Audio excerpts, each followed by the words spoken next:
بسم الله الرحمن الرحيم.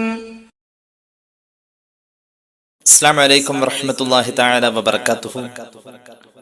أعوذ بالله من الشيطان الرجيم. بسم الله الرحمن الرحيم. الحمد لله رب العالمين. اللهم صل وسلم وبارك على رسولك سيدنا وحبيبنا محمد وعلى آله وأصحابه ذوي الأمجاد أما بعد. സത്യവിശ്വാസികളെ, അള്ളാഹു നമ്മെ സ്വീകരിക്കട്ടെ. റബ്ബ് നമ്മുടെ പാപങ്ങൾ പുറത്തു തരട്ടെ. രോഗങ്ങൾ അള്ളാഹു ശിഫയാക്കട്ടെ. നമ്മിൽ നിന്നും മൺമറഞ്ഞ ആളുകളുടെ ഖബറിടം അള്ളാഹു സ്വർഗ്ഗതുല്യമാക്കട്ടെ. നമ്മുടെ ശിഷ്ട ആയുസ് അള്ളാഹു പൊരുത്തപ്പെട്ട വഴിയിൽ ഇസ്സത്തോടെ സന്തോഷത്തോടെ ജീവിച്ച് ഈമാൻ സലാമത്തായി മരിക്കാൻ അള്ളാഹു നമുക്ക് എല്ലാവർക്കും ഭാഗ്യം നൽകട്ടെ. ഒരുപാട് ആളുകൾ ദുആക്ക് വസിയത്ത് ഏൽപ്പിച്ചിട്ടുണ്ട്. സർവശക്തനായ അള്ളാഹു അവരുടെ എല്ലാം ആവശ്യങ്ങളും നമ്മുടെ എല്ലാ ആവശ്യങ്ങളും നിറവേറ്റി തരട്ടെ. ഇന്ന് നമ്മൾ സംസാരിക്കുന്നത് അദബ് എന്ന ഒരു വിഷയത്തെക്കുറിച്ചാണ്. വളരെ ചുരുങ്ങിയ വാക്കുകൾ കൊണ്ട് ഇൻഷാ അല്ലാഹ് നമുക്ക് പെട്ടെന്ന് അവസാനിപ്പിക്കണം. സർവ്വസാധാരണ നമ്മൾ കേട്ടിട്ടുള്ള ഒരു പ്രയോഗമാണ് അദബ്. അദബ് ഉള്ള കുട്ടി, അദബുള്ള മനുഷ്യൻ, അദബില്ലാത്തവർ എന്നൊക്കെ ഇങ്ങനെ നിരന്തരം നമ്മുടെ കാതുകളിൽ കേട്ടിട്ടുള്ള ഒരു പ്രയോഗമാണ് അദബ്. സത്യത്തിൽ ഇതൊരു അറബി പദമാണ്. പക്ഷെ പ്രായോഗിക തലത്തിൽ ഭാഷ കടന്ന് മലയാളമായോ എന്ന് പോലും നമ്മൾ ചിന്തിക്കുകയാണ്. സഹോദര സമുദായത്തിൽപ്പെട്ട മുതിർന്ന ആളുകൾ പോലും ഇത് സംസാരിക്കുന്നത് പലപ്പോഴും നമ്മൾ കേട്ടിട്ടുണ്ട്. അദബ്, എന്താണ് അദബ്? അദബ് എന്നത് തഖ്വയുടെ ഒരു പ്രധാന ഭാഗമാണ്. അദബ് ഉണ്ടെങ്കിലാണ് നമുക്ക് രക്ഷപ്പെടാൻ കഴിയും. ദുനിയാവിലും ആഖിറത്തിലും വിജയമുണ്ടാവാൻ അദബ് കൂടിയേ തീരൂ. അദബ് എന്ന് പറഞ്ഞാൽ, ഒറ്റ വാക്കിൽ പറഞ്ഞാൽ, അള്ളാഹു ആദരിച്ചത് മുഴുവനും നമ്മൾ ആദരിക്കുകയും നമ്മോട് ആദരിക്കണമെന്ന് പറഞ്ഞതിനെ മുഴുവനും ആദരിക്കുകയും ചെയ്യണം. ഈ ആദരവിന്റെ സൂചനയാണ് അദബ് എന്നുള്ളത്. ചില സ്ഥാനങ്ങൾ ആദരിക്കണം, ചില വ്യക്തികളെ ആദരിക്കണം, ചില വസ്തുക്കളെ ആദരിക്കണം, ചില സമയങ്ങളെ ആദരിക്കണം.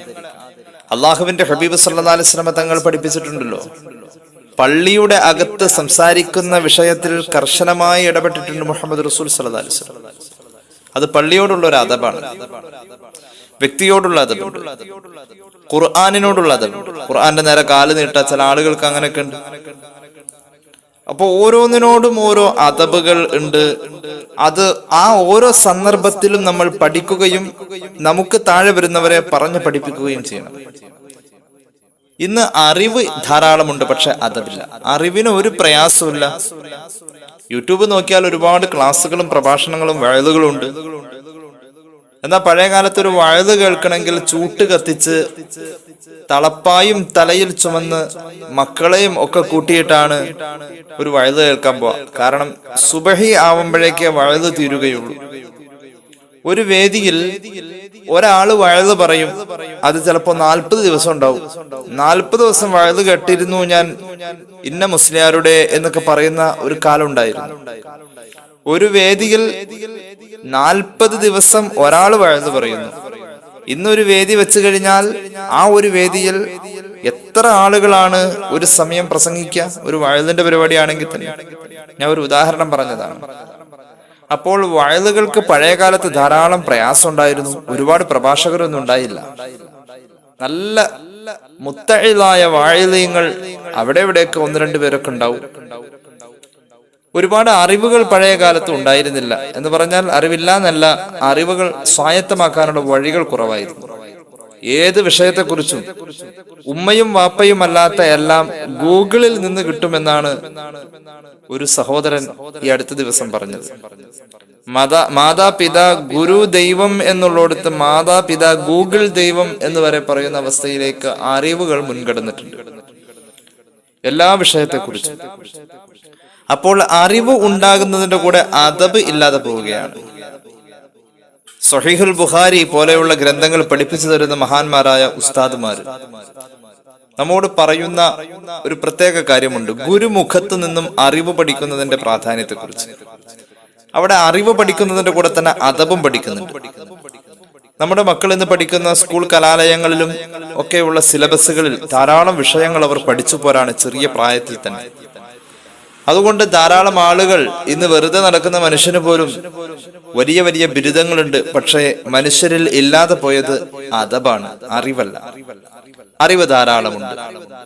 അദബ് എന്ന് പറഞ്ഞാൽ, ഒന്നുകൂടി നന്നാക്കി പറഞ്ഞാൽ, അറിവിന്റെ തിരിച്ചറിവാണ് അദബ്. അറിവിന്റെ തിരിച്ചറിവാണ് അദബ്. അള്ളാഹു തൗഫീഖ് ചെയ്ത് അനുഗ്രഹിക്കുമാറാവട്ടെ. ഇസ്ലാമികമായ വീക്ഷണത്തിൽ അദബിന്റെ പ്രാധാന്യം അള്ളാഹു ആദരിച്ചതിനെയൊക്കെ ആദരിക്കലും, അള്ളാഹു ആദരിക്കണമെന്ന് നിർദ്ദേശിച്ചതിനെ മുഴുവനും ആദരിക്കലും തഖ്വയുടെ ഭാഗമായി ചേർന്ന് നിൽക്കുന്ന ഈ തത്വമാണ് അദബ് എന്ന് പറയുന്നത്. അദബ് നഷ്ടപ്പെട്ടാൽ ആഖിറം നഷ്ടപ്പെടും. അദബില്ലാതെ വന്നു കഴിഞ്ഞാൽ ആഖിറം നഷ്ടപ്പെടും. അറിവുണ്ടായിരുന്നു, പക്ഷേ അദബില്ലാത്തതിന്റെ പേരിലാണ് ഇബ്ലീസിന് കുഫറിലേക്ക് പോകേണ്ടി വന്നത്. അള്ളാഹു നമ്മെ എല്ലാവരെയും കാത്തുരക്ഷിക്കുമാറാവട്ടെ. അപ്പൊ ഞാൻ വിശദീകരിക്കുന്നില്ല. അദബിന്റെ ചില ഉദാഹരണങ്ങൾ നമുക്ക് നോക്കാം. അങ്ങനെ പലതും കേട്ട് കഴിയുമ്പോഴാണ് കുറെ കാര്യങ്ങൾ നമുക്ക് പഠിക്കാൻ പറ്റും. ഒരു ഉദാഹരണം നോക്കിക്കോ. വലത്തതിനെ മുന്തിക്കുക എന്നത് ഒരു അദബാണ്, ഒരു ഉദാഹരണമാണ്. വലത്തതിനെ മുന്തിക്കുക സാധാരണ നമ്മളത് ചെയ്യാറില്ല. വലത്തതിനെ മുന്തിക്കാം, ഒരു നല്ല കാര്യമാണെങ്കിൽ വലത്തേക്ക് കൊടുക്കാം. വലത്തതിനെ മുന്തിക്കുക എന്നത് കാന നബിയു സല്ലല്ലാഹു അലൈഹി വസല്ലം യുഹിബ്ബു തയാമുന ഫീ ശഅനിഹി കുല്ലിഹി എന്ന ഹദീസിൽ കാണാം. അള്ളാഹുവിന്റെ ഹബീബ് സല്ലല്ലാഹു അലൈഹി വസല്ലം തങ്ങൾ അവിടുത്തെ വലതുഭാഗത്തെ നന്മയായ കാര്യങ്ങൾക്ക് വേണ്ടി മുന്തിക്കൽ പതിവ് ആയിരുന്നു. അത് അവിടുത്തെ ഇഷ്ടവുമായിരുന്നു.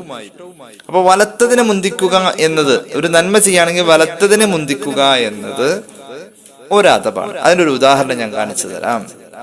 മഹാനായ ഇമാം ബുഖാരി അവിടുത്തെ സ്വഹീഹിൽ ഉദ്ധരിക്കുന്നുണ്ട്, ഇമാം മുസ്ലിം ഉദ്ധരിക്കുന്നുണ്ട്, ഇമാം അബൂദാവൂദ് ഉദ്ധരിക്കുന്നുണ്ട്, ഇബ്നു മാജ, തുർമുദി, അതുപോലെ തന്നെ ഇമാം മാലിക്കിന്റെ മുഅത്ത, എല്ലാ കിതാബുകളിലും നമ്മൾ കാണുന്ന ഒരു സംഭവം. എല്ലാവരും ഇത് കേട്ടിട്ടുണ്ടാവാൻ സാധ്യതയുണ്ട്. അങ്ങനത്തെ ഒരു സംഭവമാണ്. വലത്തതിനെ മുന്തിക്കുന്ന വിഷയത്തിൽ ഒരു അദബ് കണ്ടു. അനസ് ഇബ്നു മാലിക് റളിയല്ലാഹു അൻഹു അന്ന റസൂലുള്ളാഹി സ്വല്ലല്ലാഹു അലൈഹി വസല്ലം ഉതിയ ബിലബനിൻ ഖദ് ശീബ മിമാഇൻ മിനൽ ബിഇരി. ഒരിക്കൽ മുഹമ്മദ് റസൂൽ സല്ലല്ലാഹു അലൈഹി വസല്ലം തങ്ങളുടെ അടുക്കൽ ആ സദസ്സിൽ കുറച്ച് പാലും വെള്ളം കൊണ്ടുവരപ്പെട്ടു. കുറച്ച് മധുരമൊക്കെ ചേർത്തിട്ട് ഒരു പുതിയ കിണർ കുഴിച്ച് വെള്ളം കിട്ടിയതാ. അപ്പൊ ആ കിണറിലെ വെള്ളം കൊണ്ട് പാലും വെള്ളം ഉണ്ടാക്കി മുഹമ്മദ് റസൂൽ സല്ലല്ലാഹു അലൈഹി വസല്ലം തങ്ങളുടെ അടുക്കൽ ഒരു സ്വഹാബി കൊണ്ടുവന്നു. എല്ലാ സ്വഹാബികളും ഒരിത്തിരി എന്തെങ്കിലും കുടിക്കാൻ കിട്ടണമെന്ന് ആഗ്രഹിച്ചിരിക്കുന്ന ഒരു സമയമായിരുന്നു. അപ്പൊ ഇത് കൊണ്ടുവന്നപ്പോ മുഹമ്മദ് റസൂൽ സല്ലല്ലാഹു അലൈഹി വസല്ലം തങ്ങൾ കുടിച്ചു. എപ്പോഴും അവിടുത്തെ കുടിച്ചു കഴിഞ്ഞാൽ അതിന്റെ ബാക്കി വലത് ഭാഗത്തിരിക്കുന്ന സയ്യിദന അബൂബക്കർ സിദ്ദീഖ് റളിയല്ലാഹു അൻഹുവിനാണ് കൊടുക്കൽ. കാരണം തങ്ങൾ അവരുകൾ വലതു ഭാഗത്താ വന്നിരിക്കാറ്. പക്ഷെ ഈ ദിവസം വന്നപ്പോഴേക്കും വലതു ഭാഗത്ത് ഒരു അഅ്റാബി കയറിയിരുന്നു. ഇടത് ഭാഗത്തായി പോയി സയ്യിദന സിദ്ദീഖ് റളിയല്ലാഹു അൻഹു. ആരുടെ ഇടത് ഭാഗത്ത്? ഹബീബായ നബി കരീം സല്ലല്ലാഹു അലൈഹി വസല്ലം തങ്ങളുടെ ഇടത് ഭാഗത്ത്. അള്ളാഹുവിന്റെ ഹബീബ് സല്ലല്ലാഹു അലൈഹി വസല്ലം തങ്ങൾക്ക് മനസ്സിന് ഇഷ്ടം സിദ്ദീഖ് റളിയല്ലാഹു അൻഹുവിന് കൊടുക്കാൻ തന്നെയായിരുന്നു. അങ്ങനെ ചില റിവായത്തിൽ കാണുന്നുണ്ട്. എന്നാലും ഹബീബായ നബി തങ്ങൾ അത് കുടിച്ചു. എന്നിട്ടോ വഅനസാരിഹി അബൂബക്കർ സിദ്ദീഖ് ഫശരിബ ثم اعطى العرابية. ഹബീബായ നബി തങ്ങൾ സിദ്ദീഖ് റളിയല്ലാഹു അൻഹുവിന് കൊടുക്കണം എന്ന ഇഷ്ടം മാറ്റി വെച്ചിട്ട് അദബ് പാലിച്ചു. ആ സദസ്സിന്റെ അദബ് വലതു ഭാഗത്തേക്ക് കൊടുക്കല. മുഹമ്മദ് നബി സല്ലല്ലാഹു അലൈഹി വസല്ലം വലതു ഭാഗത്തിരിക്കുന്ന അഅ്റാബി സിദ്ദീഖ് റളിയല്ലാഹു അൻഹുവിനേക്കാളും ചെറിയ മനുഷ്യനാണല്ലോ. എന്തായാലും സ്ഥാനത്തിലും പദവിയിലും ഒക്കെ താഴെയുള്ള മനുഷ്യനാണ്. എന്നാൽ സിദ്ദീഖ് തങ്ങൾ സദസ്സിന്റെ ഇടത് ഭാഗത്തായതുകൊണ്ട്, നബി തങ്ങളുടെ ഇടത് ഭാഗത്തായതുകൊണ്ട് സല്ലല്ലാഹു അലൈഹി വസല്ലം അദബ് വലത്തേക്ക് കൊടുത്ത്, ഒരു തീറ്റ സാധനമാണല്ലോ, ഭക്ഷണമാണല്ലോ, അത് വലത്തേക്ക് ഇങ്ങനെ വിളമ്പി വിളമ്പി പോവാ എന്നതായിരുന്നു. ഹബീബായ നബി തങ്ങൾ പറഞ്ഞു, അൽ ഐമന ഫൽ ഐമന, വലത് ഭാഗം വലത് ഭാഗം വലത് ഭാഗം, അങ്ങനെ വലത്തേക്ക് കൊടുത്തു പോകൂ എന്ന് പഠിപ്പിച്ചു മുഹമ്മദ് റസൂൽ സല്ലല്ലാഹു അലൈഹി വസല്ലം. വാപ്പയോളം വലിപ്പമുണ്ട് അദബിന് എന്ന് പറഞ്ഞാൽ നമ്മുടെ ബേസ് ആണ് അദബ്. അൽ അദബു അസാസ് എന്ന് മഹാന്മാര് പഠിപ്പിച്ചു. അദബാണ് എല്ലാത്തിന്റെയും അടിസ്ഥാനം. എല്ലാ വിജയത്തിന്റെയും അടിസ്ഥാനം അദബ് പാലിച്ചതാണ്. എല്ലാ പരാജയത്തിന്റെയും അടിസ്ഥാനം അദബ് പാലിക്കാതിരുന്നതാണ്. അദബ് അടിസ്ഥാനമാണ്.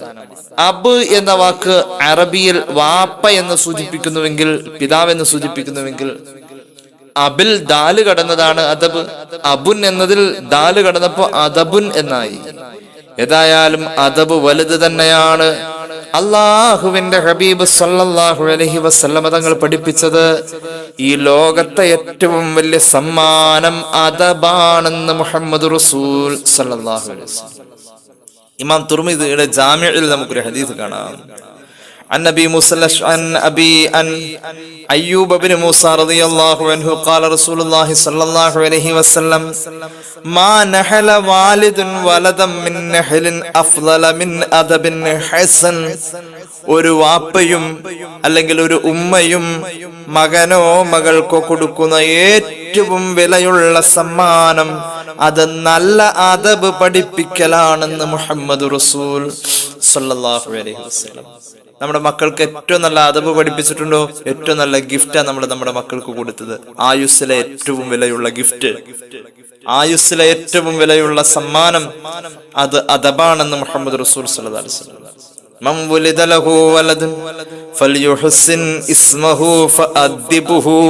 മറ്റൊരു ഹദീസിൽ കാണാം, ഇമാം ബൈഹഖിയുടെ ശുഅബിൽ ഈ ഹദീസുണ്ട്. ഒരാൾക്കൊരു കുട്ടി ജനിച്ചാൽ ആ കുട്ടിക്ക് നല്ല പേര് വിളിക്കണം. വഅദ്ദിബുഹു, അദബ് പഠിപ്പിക്കണം. ഈ അദബ് പഠിപ്പിക്കുന്നതിന്റെ ഭാഗമായിട്ടാണ് ലോകത്ത് പള്ളി ദർസുകളും മദ്രസകളും ഒക്കെ വന്നിട്ടുള്ളത്. അദബ് പഠിപ്പിക്കാൻ നിങ്ങൾ ചിന്തിച്ചിട്ടുണ്ടോ? നമ്മുടെ മദ്രസയില് ഏത് ക്ലാസ്സിലും ഒഴിവാവാത്ത ഒരു സബ്ജക്റ്റ് ഉണ്ട്. ഫിഖ്ഹ് ഒരു പരിധി വിട്ടു കഴിഞ്ഞാൽ ക്ലാസ് 6-7 ഒക്കെ കഴിഞ്ഞു കഴിഞ്ഞാൽ ഫിഖ്ഹ് ഒരു പക്ഷെ ഒഴിവാവാൻ സാധ്യതയുണ്ട്. അഖീദ ഒഴിവാവാറുണ്ട്. താരീഖ് ഒഴിവായി തഫ്സീറിന്റെ ഭാഗത്തേക്ക് സിലബസ് കൊണ്ടുപോകുന്നുണ്ട്.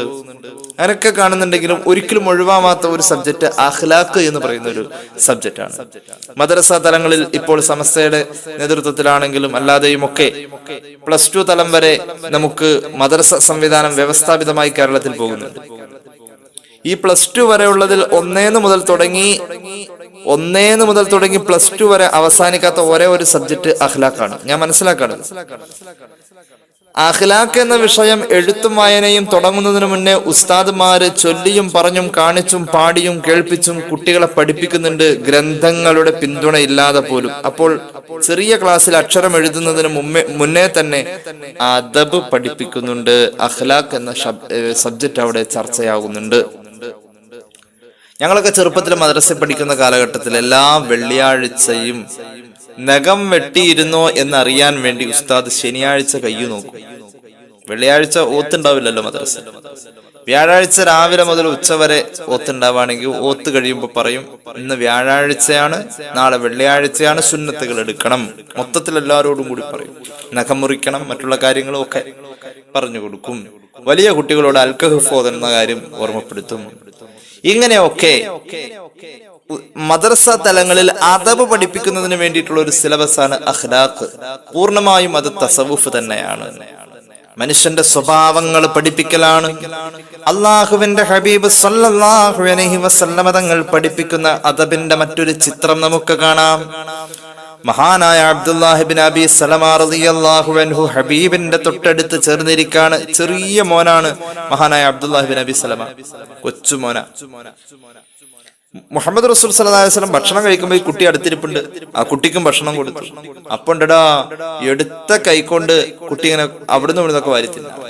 ഹബീബായ നബി തങ്ങൾ പറഞ്ഞു, യാ ഗുലാം സമ്മില്ലാഹ വകുൽ ബിയമീനിക വകുൽ മിമ്മാ യലീക. മോനെ ബിസ്മി ചൊല്ലണം, ബിസ്മില്ലാഹിർ റഹ്മാനിർ റഹീം എന്ന് പറയണം, പഠിക്കണം. അതുകൂടാതെ നീ നിന്റെ വലത്തെ കൈക്കാണ് തിന്നേണ്ടത്. തിന്നു തുടങ്ങുമ്പോൾ നിന്നോട് അടുത്ത് നിൽക്കുന്ന ഭക്ഷണ ഭാഗം കഴിച്ചു തുടങ്ങുക. അങ്ങനെയാണ് പ്ലേറ്റിൽ നിന്നും കഴിക്കേണ്ടതെന്ന് മുഹമ്മദ് റസൂൽ സല്ലല്ലാഹു അലൈഹി വസല്ലം അദബ് പഠിപ്പിച്ചു. അതബില്ലാതെ പറ്റൂല.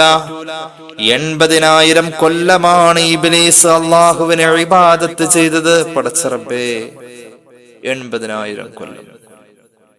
നമ്മൾ ചെയ്യുന്ന ഇബാദത്ത് പോലെയല്ല. എന്തൊരു ഈമാനായിരുന്നു ഇബ്ലീസിന്. ഈമാൻ ഇല്ലാഞ്ഞിട്ടാണോ? ഈമാൻ കൂടുതലായിരുന്നു. അള്ളാഹുവിനെ പറ്റി ഇബ്ലീസ് പറഞ്ഞത്, ഇന്നി അഖാഫുല്ലാഹ് വല്ലാഹു ശദീദുൽ ഇഖാബ്. സൂറത്തുൽ അൻഫാൽ. വഇസ് സയ്യന ലഹുമുശ് ശൈത്വാനു അഅമാലഹും وقال لا غالب لكم اليوم من الناس وإني جار لكم. ബദറാണ് ഈ പറയുന്നത്. ഇബ്ലീസ് ഖുറൈശികളുടെ കൂടെ കൂടി എന്നിട്ട് പറഞ്ഞു, ഇന്ന് ആരും നിങ്ങളെ ജയിച്ചടക്കാൻ ഇല്ല, നിങ്ങളാണ് ഏറ്റവും വലിയ ശക്തി എന്ന് പറഞ്ഞു പ്രോത്സാഹിപ്പിച്ചു.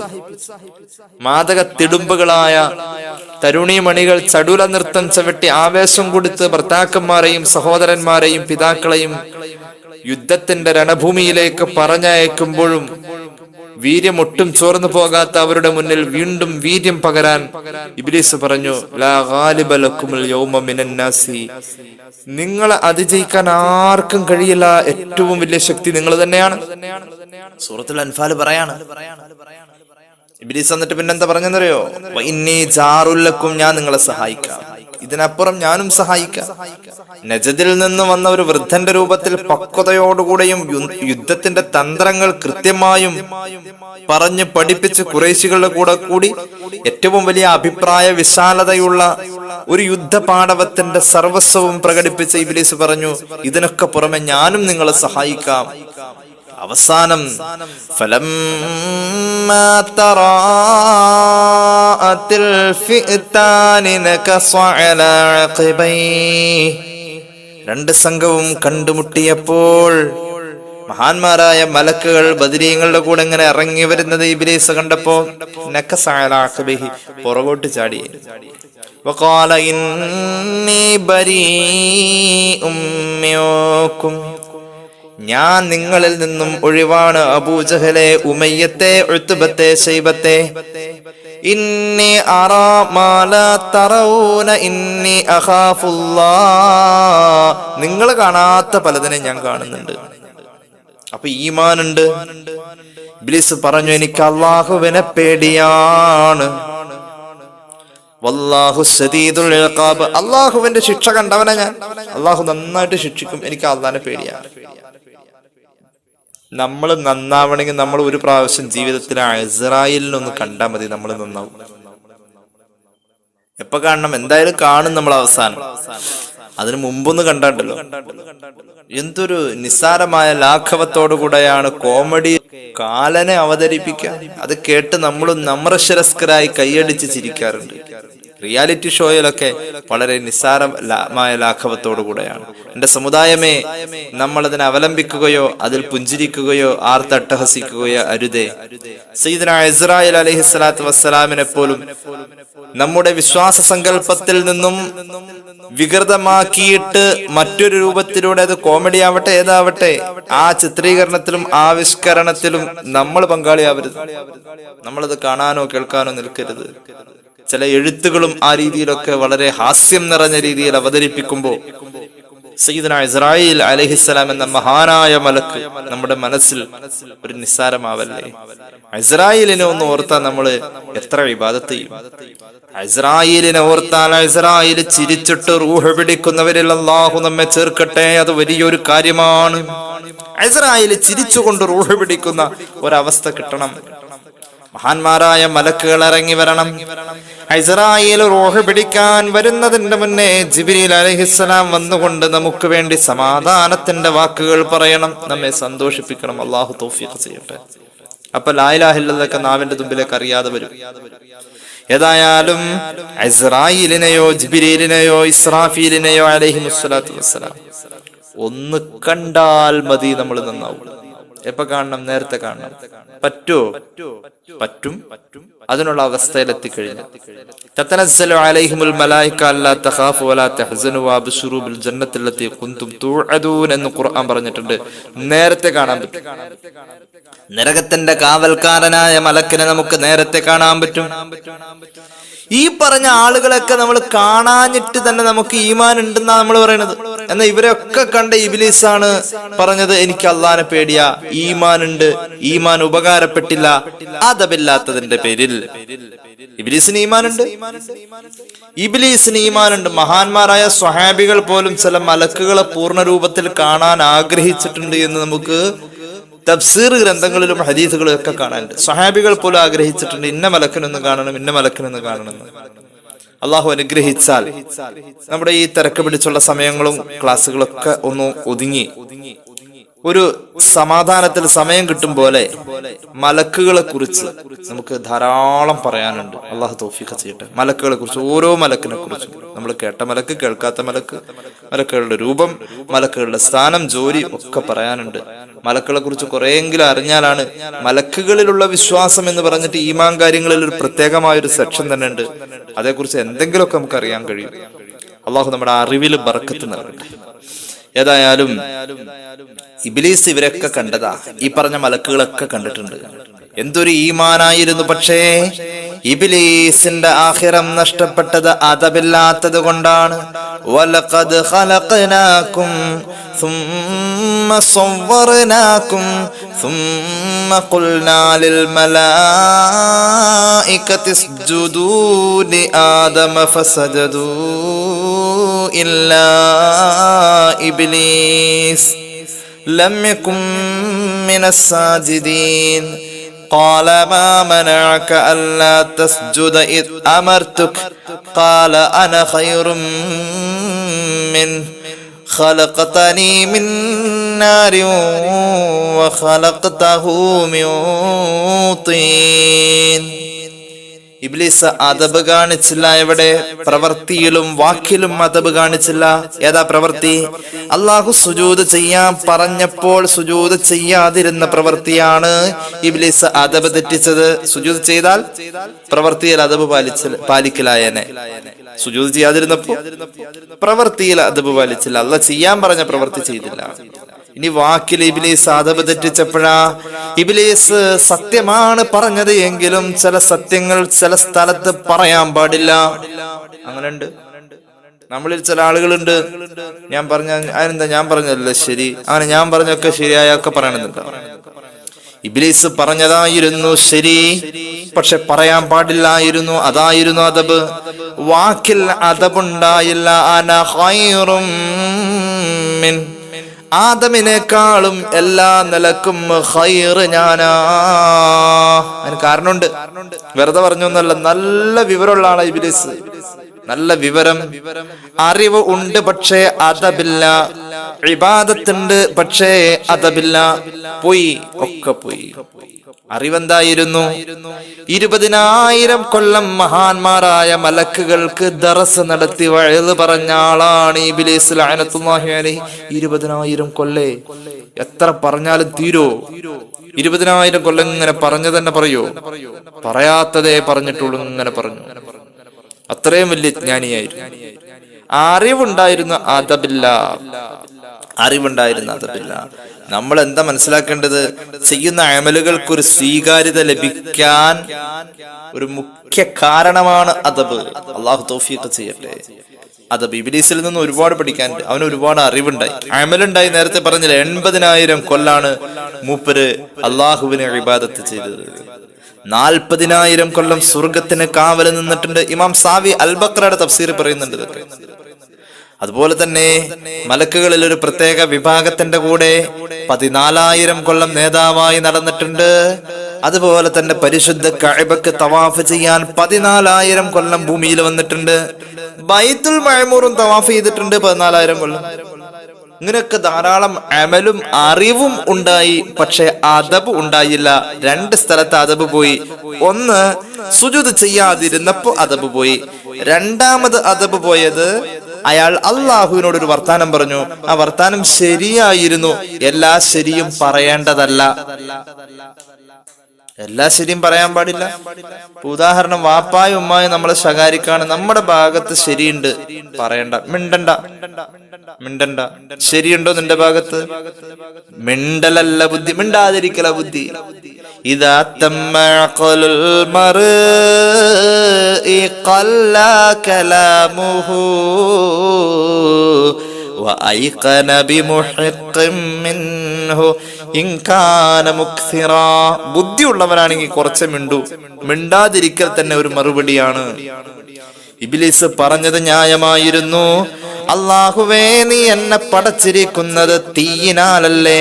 ആദമിനെ പടച്ചത് മണ്ണിനാലല്ലേ? അല്ലാ, എന്തുകൊണ്ടും മണ്ണിനേക്കാളും നല്ലത് തീ തന്നെയാണ്. നമുക്ക് ഈ വിഷയം വേറെ പറയാനുണ്ട് കേട്ടോ, ഞാൻ കൂടുതൽ വിശദീകരിക്കുന്നില്ല. ഒറ്റ കാര്യം പറയാം, മണ്ണിനേക്കാളും നല്ലത് തീയാണ്. ന്യായമായ ഒരു കാരണവും കാര്യവും പറഞ്ഞു.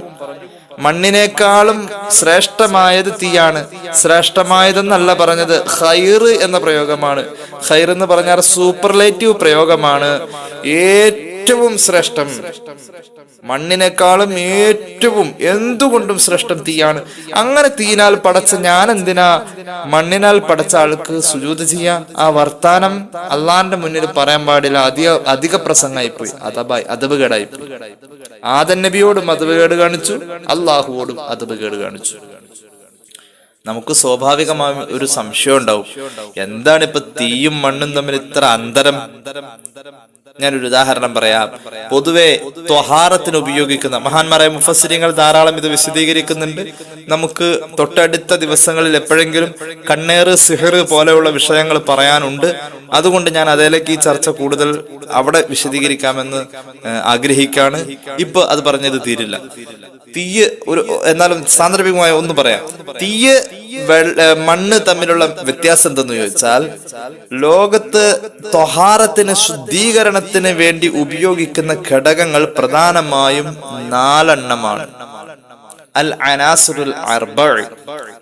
4 ഒന്ന് വെള്ളമാണ്, 2 തീയാണ്, 3 മണ്ണാണ്, 4 വായുവാണ്. ഈ 4 വെള്ളം കൊണ്ട് ഒരു വസ്തുവിനെ ശുദ്ധിയാക്കുമ്പോൾ വെള്ളം മലിനമാകുന്നു, അശുദ്ധമാകുന്നു, വസ്തു ശുദ്ധിയാകുന്നു. എന്തെങ്കിലും അപ്പൊ നമ്മളൊരു പശുവിനെ കുളിപ്പിച്ചു, ഒരു കാറ് കഴുകി, വെള്ളം അശുദ്ധായി, വസ്തു ശുദ്ധിയായി. അങ്ങനെയാണ്. ഒരു വസ്ത്രം കഴുകിയ ശേഷം ആ വെള്ളം അശുദ്ധമായി, വസ്ത്രം ശുദ്ധിയായി. സ്വയം ശുദ്ധി ഉള്ള വസ്തു മറ്റൊന്നിനെ ശുദ്ധിയാക്കുമ്പോൾ ഇത് സ്വയം അശുദ്ധമായി പോവാം. വെള്ളം അങ്ങനെയാണ്. ത്വഹാറത്തിന് ഉപയോഗിക്കുന്ന, ശുദ്ധീകരണത്തിന് ഉപയോഗിക്കുന്ന 2ാമത്തെ ഘടകമായ വായു, അത് മറ്റൊന്നിനെ ശുദ്ധീകരിക്കുമ്പോൾ ദുർഗന്ധം നിറഞ്ഞ വായുവായി അത് മാറുന്നു, അല്ലെങ്കിൽ അത് സ്വയം അശുദ്ധമാകുന്നു. വായു കൊണ്ട് അല്ലെങ്കിൽ പൊടിപടലങ്ങൾ നിറയുന്നു. വായു കൊണ്ട് ശുദ്ധിയാക്കുന്ന ഒരു രംഗമാണ്.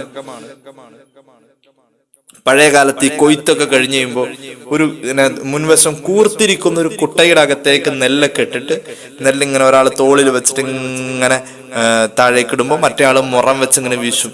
ആ മുറത്തിന്റെ കാറ്റ് കൊണ്ടിട്ട് ഈ നെല്ല് താഴേക്ക് ആടുമ്പോൾ അതിന്റെ പൊടിയൊക്കെ അപ്പുറത്തേക്ക് ഈ കാറ്റ്, നിലവിൽ ഈ നെല്ല് ഉതിർന്ന് ചാടുന്നിടത്തേക്ക് എത്തുന്നത് വരെ പൊടിയില്ലാതിരുന്ന കാറ്റ് അതവിടെ എത്തി അപ്പുറത്തേക്ക് കിടക്കുമ്പോൾ പൊടിയാണ്, പൊടിയോടുകൂടി അപ്പുറത്തേക്ക് പോകുന്നത്. അപ്പൊ പൊടിപടലങ്ങൾ കൊണ്ട് ഈ കാറ്റ് അശുദ്ധമായി. ഈ നിലവിൽ നെല്ല് അല്ലെങ്കിൽ അരി അത് ശുദ്ധമായി താഴേക്ക് വീഴുന്നു. അപ്പൊ കാറ്റായി. ഇനിയുള്ളത് മണ്ണാണ്. ഒരു ഉദാഹരണം, നമ്മൾ തയമം ചെയ്താൽ മണ്ണ് മുസ്താമിലാകുന്നുണ്ട്.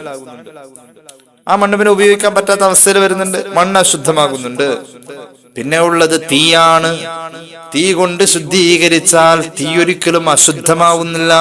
അതുകൊണ്ടാണ് ഖൈർ തീയാണെന്ന് ഇബ്ലീസ് പറഞ്ഞത്. തീയിനാലുള്ള ഞാൻ എന്തിനാണ് മണ്ണിനാലുള്ള ആദമിനെ സുജൂദ് ചെയ്യുന്നത്? ആദം നബി വെറും മണ്ണ് മാത്രമല്ല, ആദം നബിയുടെ അകത്ത് മണ്ണുമുണ്ട്, വെള്ളവുമുണ്ട്, തീയുമുണ്ട്, കാറ്റുമുണ്ട്. 4 സാധനമുണ്ട് ആദം നബി അലൈഹിസ്സലാത്തു വസ്സലാം എന്ന മനുഷ്യ ശരീരത്തിൽ. 4മുണ്ട്. ഇൻഷാ അല്ലാഹ് അത് നമുക്ക് അടുത്ത ക്ലാസ് എന്ന് പറഞ്ഞാൽ നമ്മൾ നേരത്തെ പറഞ്ഞ ആ വിഷയങ്ങൾ സംസാരിക്കുമ്പോൾ അത് കൂടുതൽ വിശദീകരിക്കാം. അള്ളാഹു തൗഫീഖ് ചെയ്യട്ടെ. അപ്പൊ ഇബ്ലീസ് അവിടെ അനാദരവ് കാണിച്ചു, വാക്കിലും പ്രവൃത്തിയിലും അനാദരവ് കാണിച്ചു. അള്ളാഹു നമ്മെ കാത്തുരക്ഷിക്കട്ടെ. അതുകൊണ്ട് അള്ളാഹു അവനോട് പറഞ്ഞു, ഫഹ്ബിത് മിൻഹാ, ഇവിടെ നിന്ന് ഇറങ്ങിക്കോളണം. അള്ളാഹു പറഞ്ഞവനോട്, അൻത തകബ്ബറ ഫമാ യകൂനു ലക അൻ തതകബ്ബറ ഫീഹാ ഫഖ്റുജ് ഇന്നക മിനസ് സ്വാഗിരീൻ. അറിവ് ഒരാൾക്ക് ഉപകാരപ്പെടാതെ വന്നതും അമലൊരാൾക്ക് ഉപകാരപ്പെടാതെ വന്നതും ഇബ്ലീസിന്റെ ചരിത്രത്തിൽ പഠിക്കാം. അദബ് നഷ്ടപ്പെട്ടപ്പോഴാണ്. അതബില്ലാതെ പറ്റൂല. അദബ് വേണമല്ലോ, അദബ് വേണം. എത്ര വലിയ സ്ഥാനത്തിരുന്നാലും അദബില്ലാതെ പറ്റൂല. അള്ളാഹുവിന്റെ ഹബീബ് സല്ലല്ലാഹു അലൈഹി വസല്ലമ തങ്ങൾ അവിടുത്തെ സ്വഹാബത്തിലൂടെ അത് പഠിപ്പിച്ചിട്ടുണ്ട്. ഒരുപാട് സംഭവങ്ങൾ ഉദാഹരണങ്ങളായി നമുക്ക് കാണാൻ കഴിയും. മഹാനായ അബൂദർദ റളിയല്ലാഹു അൻഹു പറയുകയാണ്, ഒരിക്കൽ സ്വഹാബിയായ അബൂദർദ റളിയല്ലാഹു അൻഹു നബി സല്ലല്ലാഹു അലൈഹി വസല്ലമ തങ്ങളുടെ കൂടെയും സിദ്ദീഖുൽ അക്ബർ റളിയല്ലാഹു അൻഹു അടക്കമുള്ള മറ്റു സ്വഹാബികളുടെ കൂടെയും നടക്കാണ്. ആ സമയത്ത് മഹാനായ അബൂബക്കർ സിദ്ദീഖ് റളിയല്ലാഹു അൻഹുവിന്റെ മുന്നിലാണ് റസൂലുള്ളാഹി സ്വല്ലല്ലാഹു അലൈഹി വസല്ലം നടക്കുന്നത്. പിന്നിൽ അബൂബക്കർ സിദ്ദീഖ് റളിയല്ലാഹു അൻഹു, പിന്നെ സ്വഹാബികൾ. അപ്പൊ അബൂദർദ തങ്ങൾ പറയാണ്, ഞാൻ ഇങ്ങനെ നടന്ന് അബൂബക്കർ സിദ്ദീഖ് റളിയല്ലാഹു അൻഹുവിന്റെ ഒപ്പമെത്തി. കുറച്ചു കഴിഞ്ഞപ്പോൾ എനിക്ക് ഇത്തിരി സ്പീഡ് കൂടുതലാ, ഞാൻ മുന്നിൽ കയറി. ആ സമയത്ത് ഇത് കണ്ടപ്പോൾ അല്ലാഹുവിന്റെ ഹബീബ് പറഞ്ഞു, തംശി അമാമ മൻ ഹുവ ഖൈറും മിൻക ഫിദ് ദുനിയാ വൽ ആഖിറ. അബൂദർദായെ, സാധാരണ സ്വഹാബിയല്ല അബൂദർദാ, ഒരുപാട് ഹദീസുകൾ നിവേദനം ചെയ്തിട്ടുള്ള പണ്ഡിതനായ സ്വഹാബിയാണ്. പക്ഷെ അബൂബക്കർ സിദ്ദീഖ് റളിയല്ലാഹു അൻഹുവിന്റെ താഴെയാണ്, എല്ലാരും താഴെയാണ്. കണ്ടോ, ഹദീസ് കണ്ടോ? ഇമാം ഇസ്മായിൽ അൽ ഹഖൽ ബറൂസവി ഖുർആൻ വ്യാഖ്യാനിച്ചുകൊണ്ട് റൂഹുൽ ബയാനിൽ ഇത് രേഖപ്പെടുത്തുന്നത് കാണാം. ഞാൻ സിദ്ദീഖ് തങ്ങളുടെ മുന്നിലേക്ക് നടന്നു കയറിയപ്പോൾ അള്ളാഹുവിന്റെ ഹബീബിനോട് ചോദിക്കാണ്, തംശി അമാമ മൻ ഹുവ ഖൈറും മിൻക, നിന്നെക്കാളും വലിയ മഹാനായ ഒരാളുടെ മുന്നിൽ കയറി നടക്കാ? ഫിദ് ദുനിയാ വൽ ആഖിറ, ദുനിയാവിലും ആഖിറത്തിൽ ഇത്രയും വലിയൊരു മഹാനില്ല, ആ മഹാന്റെ മുന്നിൽ കയറിയാണോടാ നീ നടക്കാ? മുഹമ്മദ് റസൂൽ സല്ലല്ലാഹു അലൈഹി വസല്ലം തിരിഞ്ഞെന്ന് ചോദിച്ചു.